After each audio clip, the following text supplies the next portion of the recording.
મારું નામ રીવાબા સહદેશી જેઠવા છે. હું પરિસર સ્કૂલમાં અભ્યાસ કરું છું અને હું ધોરણ 6 માં અભ્યાસ કરું છું. મને પુસ્તકો વાંચવાનો ખૂબ જ શોખ છે. અત્યાર સુધીમાં મેં 30 થી 35 સુધી પુસ્તકો વાંચી લીધા છે. રમણલાલ સોની, અરેબિયન નાઇટ્સ, શેરલોક હોમ્સ જેવી પુસ્તકો મને વાંચવી ખૂબ જ ગમે છે. મને દરેક કવિઓની કવિતાઓ પણ કંઠસ્થ થઈ ગઈ છે. મેં અત્યાર સુધી લગભગ 600 થી પણ વધારે કવિતાઓ કંઠસ્થ કરી લીધી છે. મારા આજના વક્તવ્યની શરૂઆત હું મારા પરિચયથી કરીશ. આપણે ભારતવાસીઓ છીએ તો વાત સ્વાભાવિક છે કે આપણે પ્રણામ કરીને જ આપણો પરિચય દઈએ છીએ. તો મનોજ મુંતશીરની આ કવિતા દ્વારા હું મારા વક્તવ્યની શરૂઆત કરું છું કે प्रणाम, मैं भी वही हूँ जो आप है. माँ भारती की संतान, आपकी तरह मेरी इस राह में भी तपस्वियों का तेज भरा है.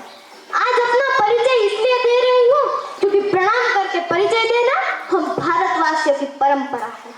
भारत, मैं उस भारत से आती हूँ जिसके होठों में गंगा और हाथों में तिरंगा है. वो भारत जो कभी सत्यम शिवम सुंदरम, कभी वंदे मातरम और कभी पंजाब सिंध गुजरात मराठा द्राविड़ उत्कल बंगा है. मैं उस भारत से आती हूँ जो ठुकराए हुए लोगों की शरणस्थली बन जाता है और 7 समंदर पार परदेशियों को भी सिस्टर्स एंड ब्रदर्स कह के बुलाता है. मैं गौतम के भारत से आता हूँ जहाँ जनहित के लिए एक राजपूत सन्यासी हो जाता है. मैं राम के भारत से आता हूँ जहाँ पिता की एक बात पर बेटा सिंहासन त्याग कर वनवासी हो जाता है. मैं उस भारत से आती हूँ जो नारी को उसके स्वाभिमान से पहचानता है, 5 पतियों वाली द्रौपदी को देवी मानता है और एक कुंवारी माँ को महासती कुंती के नाम से जानता है. मैं उस भारत से आता हूँ जो आकाश सा बलवान है फिर भी धरती सा धैर्यवान है, लेकिन नारी का अनादर हो जाए तो हमारा बच्चा बच्चा हनुमान है. पढ़ो हमारा इतिहास जो हमारे मस्तक पर छपा है. एक दुशासन ने हमारी बेटी का आदर खींच लिया, हमने 100 भाइयों की चिता जला दी. एक रावण ने हमारी माँ का हरण कर लिया, हमने पूरे राक्षस कुल की लंका लगा दी. मैं उस भारत से आती हूँ जो कभी रुका न झुका न डरा है. मैं उस भारत से आती हूँ जो वीरता की वसुंधरा है. मैं उस भारत से आती हूँ जो शांति का पहला शंखनाद और मानवता का अंतिम आसरा है. आज अपना परिचय इसलिए दिया क्योंकि प्रणाम करके परिचय देना हम भारतवासियों की परंपरा है. હવે મેં લખેલી સ્વરચિત કવિતા જ્યાં હું આપને સંભળાવું છું કે ગુલાબની આ પાંદડીઓ ખીલીને કરમાઈ જાય છે, પણ ક્યાં ખીલવાનું બંધ થાય છે? મને પણ આવું જ ગમે છે, ખીલવું, પાંગરવું અને મહેકવું. ફૂલોની જેમ નીચોવાઈ જઈને પણ સુગંધિત કરવાનું કામ માણસનું પણ છે જ. અંતર શું છે? જે સુગંધિત હોય છે તે જ સુગંધ વહેંચી શકે ને. હું ખરી પડું તે પહેલા સુગંધ બનીને હવામાં લહેરાઈ જઈ માનવતામાં વહેંચાઈ જવા માંગુ છું. હવે આખી દુનિયા જે કરે તેને જેમ કરવું હોય એમ કરે, પણ આપણે શું કરવું ને એની આપણે ખબર હોવી જોઈએ અને બીજા જે કરે એનાથી આપણે કંઈ ફરક ન પડવો જોઈએ. તો કવિ કૃષ્ણ દવેની આ કવિતા એ સંદર્ભમાં લખાયેલી છે કે ઢેફું સમજીને તમે ફેંકી દો ધૂળમાં કે હોનાના ત્રાજવેથી તોલો, એલા અમને હું ફેર પડે બોલો. ને આંગળીઓ પકડીને ક્યાં આવ્યા તા કોઈની તે ભૂલા પડવાથી હવે ડરી. માર્ગને પગલાને મોત પડી જાય એમ આપણે તો આપણામાં ફરીએ. આ લેરકીને જોઈ ઘણા ભોગડ ભીડે ને વરી કોઈ કહે કે આ બાર્યું તો ખોલો, એલા અમને હું ફેર પડે બોલો. ને વગડે વેરાન હારે વાતું મંડાણી મન થયું ઉઈગા. આપણે ક્યાં માડીને કરગરવા ગયા તા ભાઈ, આ ટોચ વગી પોઈગા તો પોઈગા. ડાળીઓ પર ઝૂલે છે આખું આકાશ, એમાં પોપટ બેસે કે વળી બોલો, એલા અમને હું ફેર પડે બોલો. ને આપણે ક્યાં પરપોટા ભેગા કરવાતા તે કાંઠે જઈ માથા પછાડીએ. આ એકાદો મરજીવો મૂળ લગી પહોંચે તો જ અમે બારણું ઉઘાડીએ, નહીતર તો ઝાંઝવા કે કરવતથી વેરો કે રંધા મારીને તમે છોલો, એલા અમને હું ફેર પડે બોલો.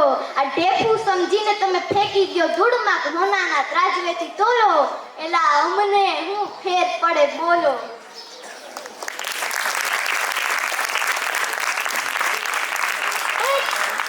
કવિતાનો જે લય છે ને એ એવી રીતનો હોવો જોઈએ કે સાંભળવા વાળાને એનું માઇન્ડ ફ્રેશ થઈ જાય અને સાંભળવાની મજા આવે.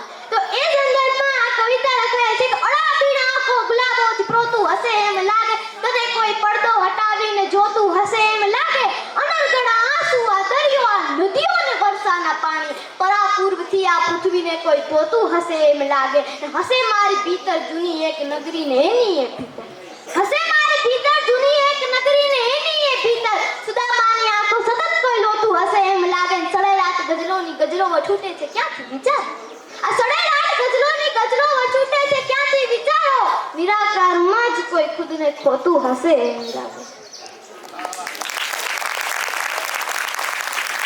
આપણા મનમાં અમુક વસ્તુ એવી હોય છે કે જે આપણે કોઈને કેવી ન હોય પણ છતાંય આપણે કેવી પડે. એના સંદર્ભમાં કવિ કૃષ્ણદયાળની આ કવિતા લખાયેલ છે કે ઠીક છે મારા ભાઈ ઠીક છે, આ તો કરવા ખાતર કરીએ બધું, સ્મિત પહેરીને ફરીએ બધું, બાકી તો આ સંબંધોમાં જ્યાં જુઓ ત્યાં ઠેક ઠેકાણે હોય છે મોટી થાય. ઠીક છે મારા ભાઈ, રોજ ઉડાડીએ જાતના લીરા, લાગીએ સવા લાખના હીરા, થાવકા રહી બોલીએ એવું જળમાં જાણે પાડીએ ચીરા, બૂટની ઉપર સૂટને પાછી હોય ગળામાં ટાય. ઠીક છે મારા ભાઈ, રોજ પડે પણ બદલી લઈએ કેટલા ચહેરા કેટલા મોરા, દરિયે છપાક ડૂબકી મારી નીકળી જઈએ સાવરે કોરા, મૂકવું પડે ઝૂકવું પડે ગમતું બધું કરવું પડે, તોય ભેજામાં લઈને ફરીએ કેટલી કેટલી રાય. ઠીક છે મારા ભાઈ, ભૂખને જરીક ઝીલીએ તા તો આપણું આખું તરિયું તૂટે, તેરવા ઘડીક તવકે તા તો મૂળમાંથી આ ગળ્યું તૂટે, કેટલું કેટલું હોય ખાવાનું, હાથ વગું તો હોય રોવાનું, તો એ કોક મજાના ગીતની માફક આખી જિંદગી ગઈ. ઠીક છે મારા ભાઈ, આ તો કરવા ખાતર કરીએ બધું, સ્મિત પહેરીને ફરીએ બધું, બાકી તો આ સંબંધોમાં જ્યાં જો ત્યાં ઠેક ઠેકાણે હોય છે મોટી ખાય. ઠીક છે મારા ભાઈ.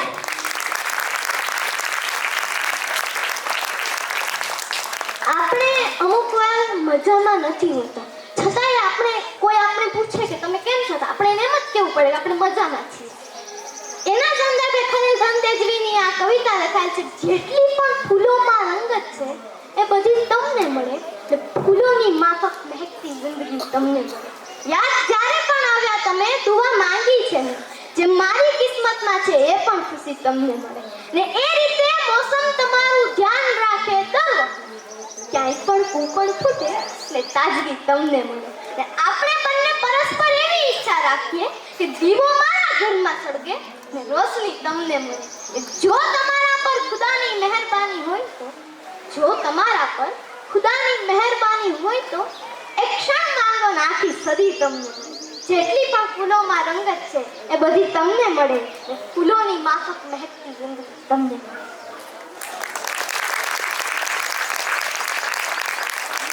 એક દિવસ હું રસ્તા ઉપર જાતી હતી તો એક ભાઈ આવ્યા ને મને પૂછ્યું કે તમારા ગુજરાતમાં એવું તે શું છે?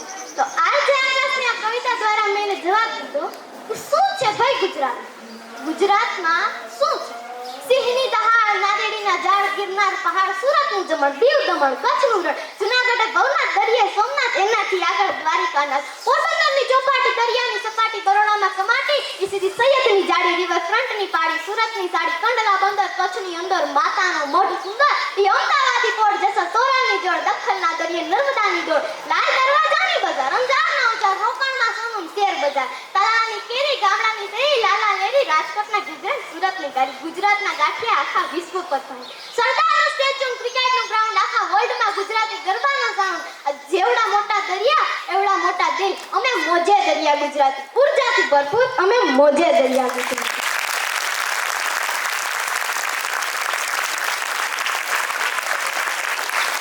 આપણે આમ જોઈએ તો મોબાઈલનો ઉપયોગ એક પ્રકારે સારો કહેવાય ને એક પ્રકારે ખરાબ કહેવાય. જો આપણે મર્યાદિત સમયમાં મોબાઈલનો ઉપયોગ કરીએ તો એ સારો કહેવાય, પછી ઓવરટાઈમ થઈ જાય તો મોબાઈલ એ ખરાબ કહેવાય. તો અને મોબાઈલે આમ કેટલું નુકસાન કર્યું છે, કેટલા સંબંધો તોડ્યા છે. તો આજે આકાશના મુખે મેં સાંભળેલું કે એક ફોન નંબર કોમામાં છે, નંબર સેવ છે પણ ફોન આવતો નથી જતો કે નથી એ નંબર ડિલીટ થતો. આશા પણ નથી કે ફોન આવશે ને હિંમત પણ નથી કે કરીએ. સંબંધોના ભૂતકાળની ખારાશ લઈને તરસ્યા ઊભા છીએ જાણે કોઈ દરિયો. નથી સંપૂર્ણ જીવિત સંબંધનું નથી થયું મૃત્યુ હજી, અને કરીએ જો ફોન તો ઈચ્છા એ છે કે ન ઉપાડે તો સારું. આવી જાય જો ભૂલથી ફોન તો વિચારું છું કે હવે શું કામ હશે મારું. અને આ કલાકોની વાતોથી છૂટા છવાયા મેસેજ સુધી આ બધી યાદો લાગણીઓ હવે છેલ્લી વાર રોવામાં છે. ફૂલ સ્ટોપ પહેલા ફોન નંબરની આડમાં એક સંબંધ હોવાનો છે.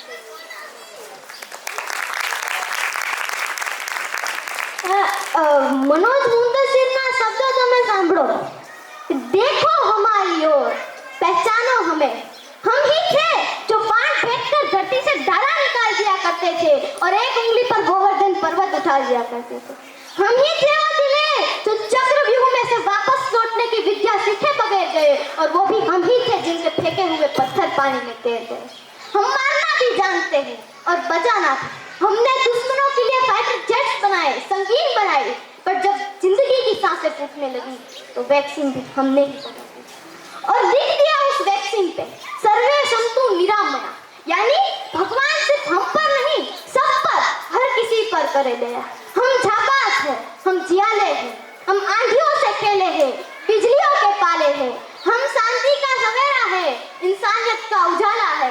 पहचानो हमें, हम इंडिया वाले हैं. पहचानो हमें, हम इंडिया.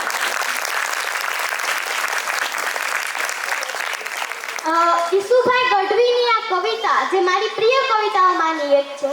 આ કવિતામાં કહેવાય માંગે છે કૃષ્ણ જ્યારે ગોકુળ મૂકીને દ્વારકા જાય છે ને તો ગોકુળવાસીઓ એને પ્રશ્ન કરે છે કે દ્વારિકામાં કોઈ તેને પૂછે કે કાન ઓલી ગોકુળમાં કોણ હતી રાધા, તો શું જવાબ દેશ માધા?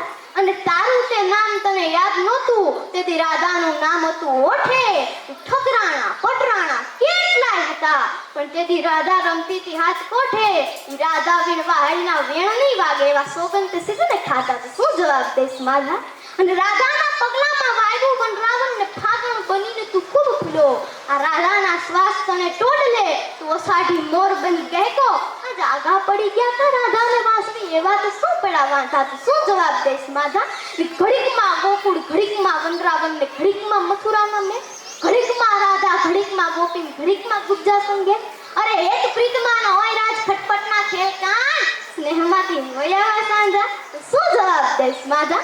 અને હવે કૃષ્ણ જે જવાબ આપે છે તો ગોકુળ, વનરાવન, મથુરા ને દ્વારિકા એ તો મારા અંગે ઓઢવાના વાઘા. આ રાજીપો હોય તો અંગ ઉપર રાખે, નકર રાખીએ અંગથી આખા. આ સઘળો સંસાર મારો સોળે શણગાર, પણ મારા અંતરનો આત્મ છે રાધા. હવે મને કોઈ પૂછશો માં કે પેલી કોણ હતી રાધા? ગૌરાંગ ઠાકોરે આ કવિતાની રચના કેટલી સુંદર કરી છે કે તમારાથી તમને મિલાવી શકે, કવિતાથી બીજું તો શું થઈ શકે? અને તમે કહેવા માંગો એ બોલી શકે, કવિતાથી બીજું તો શું થઈ શકે? અને સૂની સાંજે બારીના એકાંતને સ્મરણ નહોર મારી ઘાયલ કરે, ત્યાં એકાદ પંક્તિ મલમ થઈ શકે, કવિતાથી બીજું તો શું થઈ શકે? અને અચાનક સમંદરના તોફાનમાં તમારી ડૂબે નાવડી જે ઘડી, ત્યાં હલેસામાં જુસ્સો ટકાવી શકે, કવિતાથી બીજું તો શું થઈ શકે? અને અને અને સાંજ પહેલા ડૂબે સૂર્ય, તે બધે જ અંધાર અંધાર હોય તો આંખને જુદી નજર આપી શકે, કવિતાથી બીજું તો શું થઈ શકે? અને જગત રાગને દ્વેષની આગમાં લોહી લુહાણ જોવા મળે, ત્યાં માણસને માણસ બનાવી શકે, કવિતાથી બીજું તો શું થઈ શકે? રચના એમાં મીરાના પતિ રાણા એ કૃષ્ણને એવી ફરિયાદ કરે છે કે તમે મારી પટરાણીના ધુમ્મસ જેવા જીવતર ઉપર ઓળો છે ને કેમ ઉછ્યા? એ કવિતા આ સંદર્ભે લખાયેલી છે જે મારી પ્રિય કવિતા છે કે મારી પટરાણીના ધુમ્મસ જેવા જીવતર ઉપર ઓળો થઈને ઉપસી આવ્યા કાન, તમે શા માટે? મેં તો મારી પંથ આંખે મીરા નામે એક અજવાળાને જ્ઞાન કર્યું તું ને એને 16 કણાએ શણગારીને રાજમહેલ અજવાળે સન્માન કર્યું તું. મેવાડી ધરતીની ઉપર જીવ સટોસટ રમતા પેલી મસક જોઈને થાતું કે ચાલો મીરા લગ પહોંચાશે. મીરા લગ પહોંચેલા મારા મેવાડી રસ્તાઓ આજે વણાક લઈને સૂંઘે છે રે રાણ. હજુ શા માટે મારી પટરાણીના ધુમ્મસ જેવા જીવતર ઉપર ઓળો થઈને ઉપસી આવ્યા કાન, તમે શા માટે? ને કાન એને એકવાર બસ મીરા મારી રાહ જોઈને રાજમહેલના કમાડ આડે ઊભી રહી હતી. પરદેશેથી આરસની એક મુહૂર્ત મુજને લાવવાનું કહીએ છીએ. મારી અંદર પડતા સુનકારના કમાડાડે યુગો યુગોથી હું જુબો છું. મારા સપનાઓની હાફ ફેરતી સાંદળીઓ પર સવાર થઈને યુગો યુગોથી હું જુબો છું. ને યુગો યુગોથી મીરા તારા સ્વર્ણનગરમાં એકલવાઈ પટકે ભૂલી ભાન. હજુ શા માટે મારી પટરાણીના ધુમ્મસ જેવા જૂતર ઉપર ઓળો થઈને ઉપસી આવ્યા કાન? તમે શા માટે? ને કાન તું એને કહેજે કે મારા રૂપિયા પરના શિલાલેખના ભૂસાયેલા અક્ષર એની રાહ જુએ છે. ને મારી માફક કાલિંદીના કાંઠે પેલી રાધા નામે એક અજાણી માધવ તારી રાહ જુએ છે. હવે ફરીથી ગોકુળ જઈએ, ગોવાલનની મટકી ફોડે તો કાન તને હું રાજપાટનો અડધો હિસ્સો આપું. એની તરસ ખીજાણી આંખોમાં રાણાજીનો કિસ્સો ખોડે તો કાન તને હું રાજપાટનો અડધો હિસ્સો આપું. મારી ફૂટેલી મટકીની ઉપર એક જોગણી રાજપાટને ઠોકર મારી કરી રહી છે ધ્યાન. હજુ શા માટે મારી પટરાણીના ધુમ્મસ જેવા જૂતર ઉપર ઓળો થઈને ઉપસી આવ્યા કાન? તમે શા માટે? હવે ખલીલ ધનતેજવીની આ કવિતાથી હું મારા વક્તવ્યને વિરામ આપું કે ક્યાંક મળો તો રોકી લેજો, બીજું શું? તબિયત બબિયત પૂછી લેજો, બીજું શું? આ તમારી જોડે રહેજો, ના ફાવે તો વળતી ગાડી પકડી લેજો, બીજું શું? અને લડી લડીને તૂટ્યા ત્યારે વકીલ કહે છે કે તમે પરસ્પર સમજી લેજો, બીજું શું? અને માફ કરો અંગૂઠો મારો નહીં આપો, માથું મારું કાપી લેજો, બીજું શું? ને આજે અમને દાદ ના આપો કઈ નહીં, આજે અમને સાકી લેજો, બીજું શું? ક્યાંક મળો તો રોકી લેજો, બીજું શું? તબિયત બબિયત પૂછી લેજો, બીજું શું? થેન્ક યુ, તમે મને શાંતિપૂર્વક સાંભળ્યું.